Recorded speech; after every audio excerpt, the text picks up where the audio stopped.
Hello दोस्तों, तो कैसे हैं आप लोग। आई होप कि आप बहुत अच्छे होंगे। आपका बहुत बहुत स्वागत है हमारे यूट्यूब चैनल इंजीनियरिंग एक्सप्रेस पे। इस वीडियो में हम देखने वाले हैं क्वेश्चन। हमारे पास है locate the centre of the shaded area obtain by removing a semi circle of diameter A from A quadrant of a circle of radius. यानी कि हमको रेडियस दी हुई है 10 सेंटीमीटर और बड़े वाले की दी हुई है 20 सेंटीमीटर। ये हमारे पास हाफ सर्किल है और ये हमारे पास 1/4 सर्किल है। अब इस केस में, ऐसे केस में क्या किया हुआ है, यहाँ पे हमको शेडेड एरिया का सेंट्रोइड निकालना है। इस शेडेड एरिया था पूरा, इससे इसने क्या कर दिया, ये वाला एरिया हटा दिया, यानी कि यहाँ पे कोई भी मास नहीं है। अब हमको क्या करना है, वही प्रोसेस लगाई जानी है क्योंकि सेंट्रोइड का क्वेश्चन है। सबसे पहले शेप डिफाइन करनी है। दूसरा काम हमारे पास क्या होगा, दूसरा काम होगा एरिया निकालना है। और तीसरा काम क्या होगा, इंडिविजुअल सेंट्रोइड निकालना है। और चौथा काम क्या होगा, हमको टोटल सेंट्रोइड निकालना है। ये चार स्टेप हम करते आ रहे हैं, वही अब करेंगे। अब सबसे पहले हमारे पास शेप डिफाइन कर लेते हैं। ये पहली शेप है और ये दूसरी शेप है। दोनों शेप के नेम भी अलग अलग हैं। यहाँ पे हाफ सर्किल है और यहाँ पे सेमी सर्किल है। अब हमको क्या करना है, इनका पहला काम हो गया, दो शेप हो गई हमारे पास डिफाइन।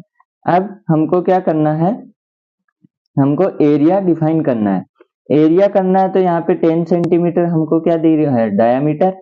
और यहाँ पे हमको रेडियस निकालनी है। रेडियस निकालनी है, सॉरी, यहाँ पे 20 होगा, यानी कि इसकी 20 डायमीटर है तो रेडियस कितनी होगी, 10 सेंटीमीटर। तो मैं A1 का एरिया आराम से लिख सकता हूँ पाई आर स्क्वायर बाई 2, क्योंकि हाफ सर्किल है।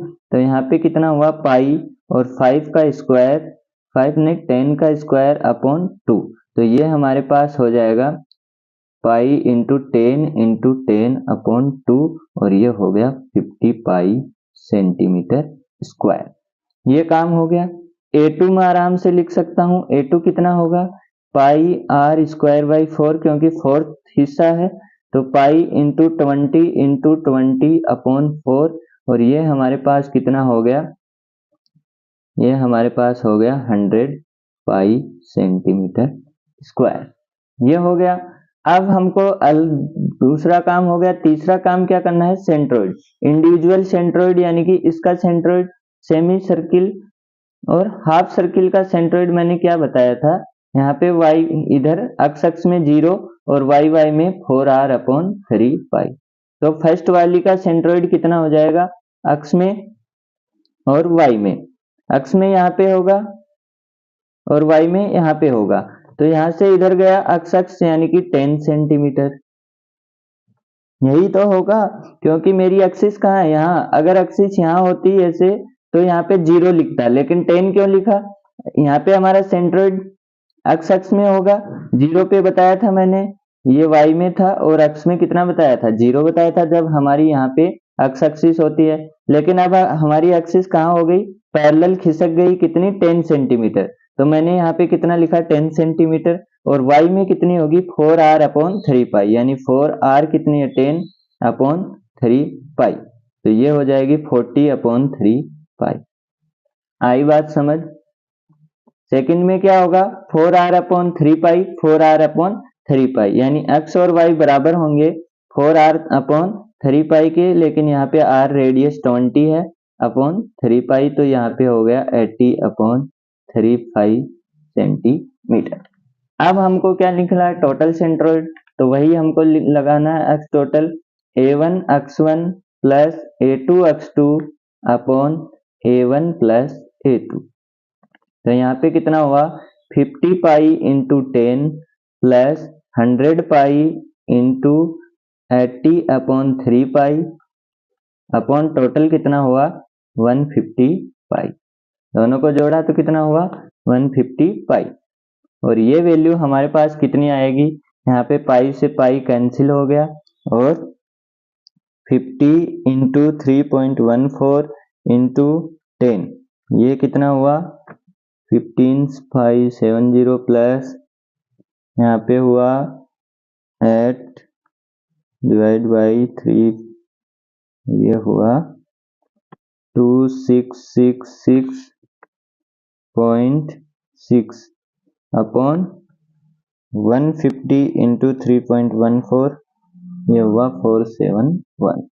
तो टोटल अगर मैं लिखूं तो 1570 प्लस 2666.66 डिवाइड बाई 471, तो ये आ गया 8.99 सेंटीमीटर। ये अक्स में हो गया।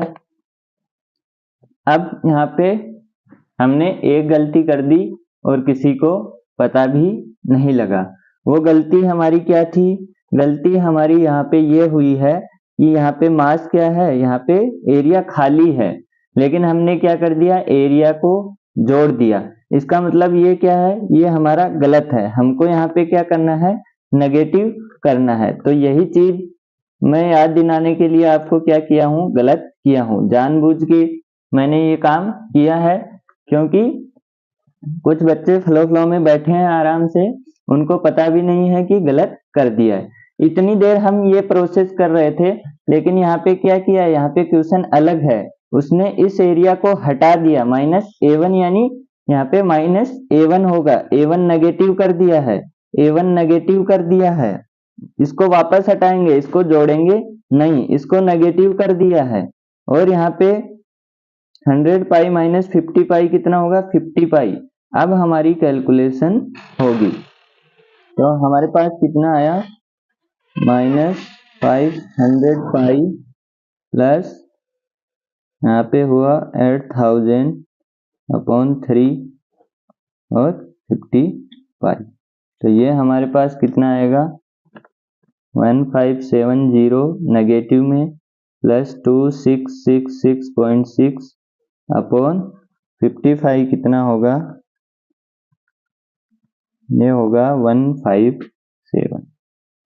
तो ये कितना हुआ, 2666.66 माइनस 1570 डिवाइड बाई 157, तो ये हुआ 6.98 सेंटीमीटर।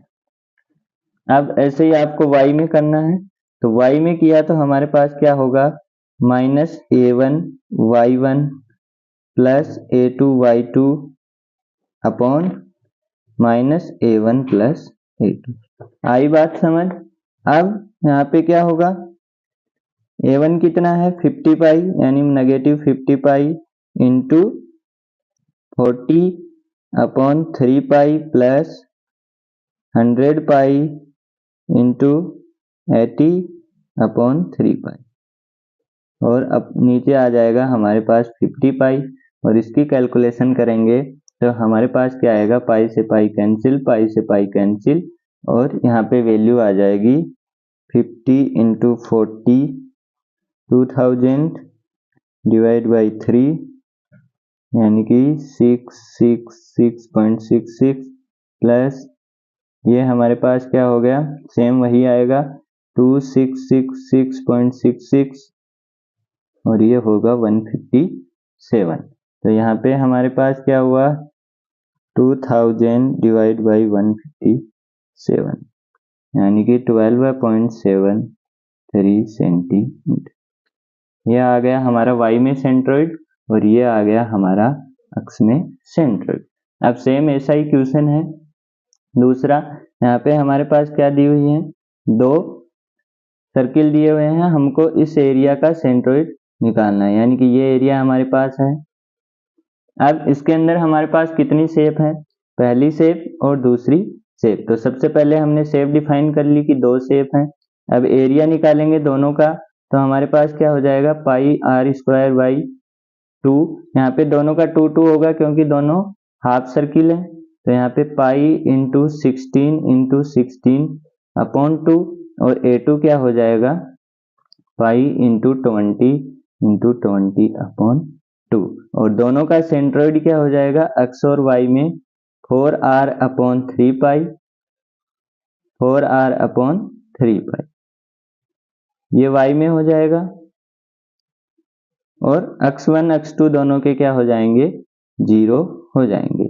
तो इसका मतलब x में इसका टोटल सेंट्रोइड कितना आएगा, 0, और y में हम क्या करेंगे, A1 को क्या लेंगे नेगेटिव और A2 को क्या लेंगे पॉजिटिव। तो हमारे पास y टोटल सेंट्रोइड क्या आएगा, A2 y2 minus A1 y1 upon A2 minus A1। ये फॉर्मूला आप लगा सकते हैं और इससे आपका आंसर आ जाएगा। तो ये था हमारा टोटल प्रोसेस की अगर हमारा एरिया हटाया हुआ हो तो हम इसको कैसे प्रोसीड करेंगे। हमको ध्यान ये रखना है कि हमारा एरिया नेगेटिव लेना है, हमको एरिया जोड़ना नहीं है। तो आप ऊपर भी नेगेटिव साइन का उपयोग करेंगे और नीचे भी, जिससे आपका आंसर सही आएगा। आई होप कि आपको सारा कॉन्सेप्ट समझ में आया होगा।